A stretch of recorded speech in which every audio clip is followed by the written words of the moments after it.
Hello guys, welcome to another video. मैले सधैँभर चाहिँ हर भिडियोमा क्रिकेट सम्बन्धी जानकारी गराउँथेँ भने आज पनि क्रिकेट सम्बन्धी जानकारी गराउँदैछु। यस्तै क्रिकेट सम्बन्धी जानकारीका लागि मेरो फेसबुक पेजलाई फलो गरिदिनु होला, साथै साथ हाम्रो क्रिक बजर्स युट्युब च्यानललाई पनि सब्सक्राइब गरिदिनु होला। आजको भिडियोमा मैले आइपिएल 2026 को बारेमा डिस्कस गर्नेछु र अब आइपिएल आउन मात्र 10 दिन बाँकी छ। तपाईँको फेभरेट टिम कुन हो कमेन्ट बक्समा लेखिदिनु होला। यस्तै कि आइपिएल सम्बन्धी हर कुराको जानकारीका लागि हाम्रो फेसबुक पेजलाई पनि फलो गरिदिनु होला।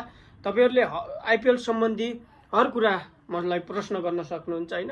आइपिएल सम्बन्धी प्लेइङ 11 एनालाइसिस जस्ता लिएर पेज रिपोर्ट र पहिलो फेजमा कतिवटा म्याच हुन्छन् त्यसको बारेमा पनि तपाईले मलाई सोध्न सक्नुहुन्छ।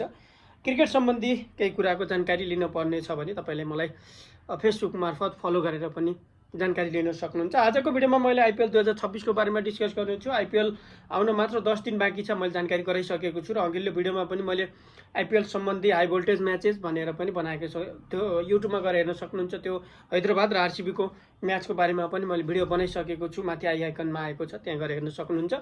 आजको भिडियोमा मैले यति, तपाईँ हैदराबाद फ्यान हुनुहुन्छ भने हैदराबादलाई चाहिँ ठुलो झड्का लागेको छ। आइपिएल सुरुवात नहुँदै हैदराबादका कप्तान चाहिँ आइपिएलबाट बाहिरिने चान्स देखिएको छ।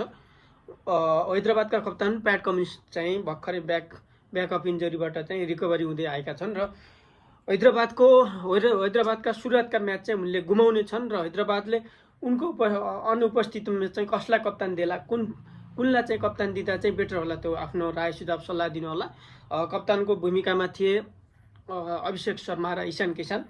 अस्तिसम्म चाहिँ अभिषेक शर्मालाई चाहिँ सुरुवातका म्याचका कप्तानी दिने भन्ने आज चाहिँ एउटा नयाँ अपडेट आएको छ र 2026 को आइपिएलमा सुरुवातकै म्याचमा चाहिँ ईशान किसानले कप्तान गर्नेछन् हैदराबादको।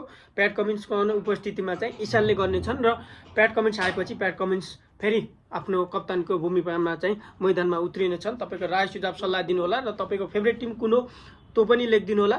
क्रिकेट सम्बन्धी हर कुराको जानकारीका लागि हामीसँग अपडेट रहनु होला, हामीलाई फलो गर्नु होला। Thanks for watching.